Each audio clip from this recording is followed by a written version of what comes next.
दाखालि बावैसो जाना थांनाय इलेक्सन सिगां माने जाहाथे बुलायनाय जाथाय बे जाथाया दा सोराङाव फैदों। नोंथांमोना भिडिअखौ जोबजासे नायबाथाय बुजिगोन आरोना जाथाया बोरै जानाय बोरै मानाय भिडिअखौ मोजाङै जोबजासे नायबानो जाबाय आरोना नायलांदो बिदिब्ला।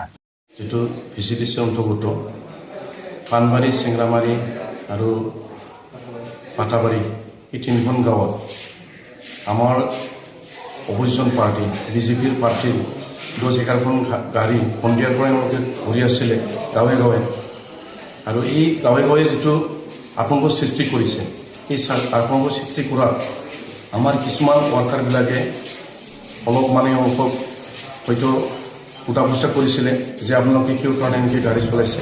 সেই সময়তে তেওঁলোকে ওচৰৰ পৰা আহি পেলাই তেওঁলোকে ফায়াৰ কৰিলে, গুণ্ডাগিৰি কৰিলে, মাৰধৰ কৰিলে আমাৰ ল'ৰাকেইটাক।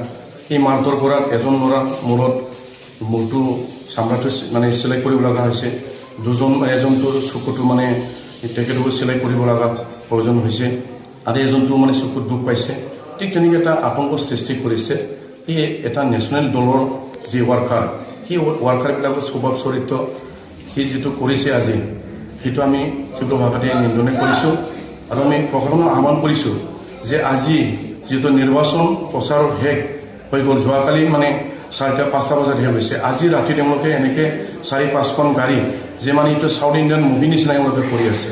ঠিক তেনেকৈ কৰাটো আজি প্ৰশাসনে তেওঁলোকক মানে মানা কৰিব লাগে আৰু প্ৰশাসনে তেওঁলোকক জব্দ কৰিব লাগে। যিসকলে আজি ফায়াৰ কৰিছে, যিসকলে আজি মাৰধৰ কৰিছে, গুণ্ডাগিৰি কৰিছে, সেই ব্যক্তিসকলক অতি শীঘ্ৰেই তেওঁলোকে গ্ৰেপ্তাৰ কৰিব লাগে আৰু আইনীভাৱে ব্যৱস্থা লোৱাৰ কাৰণে আমি দৰংগাজুৰি কমিটিৰ পৰা প্ৰশাসনক আহ্বান কৰিছোঁ।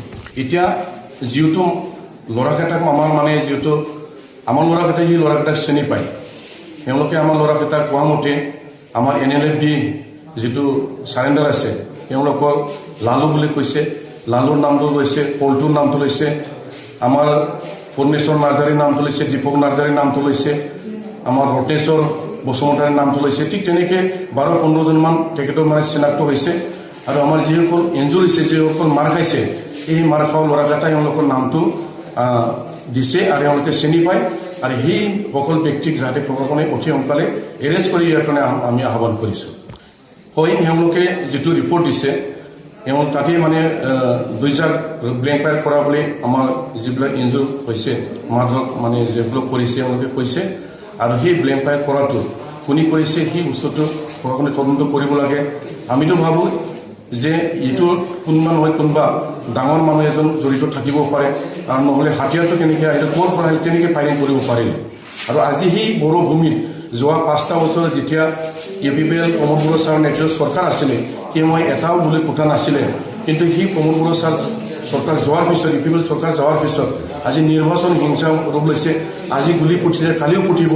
ঠিক তেনেকৈ এটা অশান্তি এটা সৃষ্টি কৰিব বিচাৰিছে, যিটো ঠাইতে আমি শান্তি বিচাৰিছে সেই ঠাইত আজি বিশৃংখল কৰিব বিচাৰিছে আৰু সেই গুণ্ডাগিৰি কৰাটো অতি শীঘ্ৰে মানে প্ৰশাসনে এইটো কণ্ট্ৰল কৰিব লাগে। অন্যথা আমি এগেইনষ্টত জংগী আন্দোলন কৰিম, নহ'লে আমিও তেনেকৈ কৰিব পাৰিম। সেই কথাটো আমি স্পষ্টভাৱে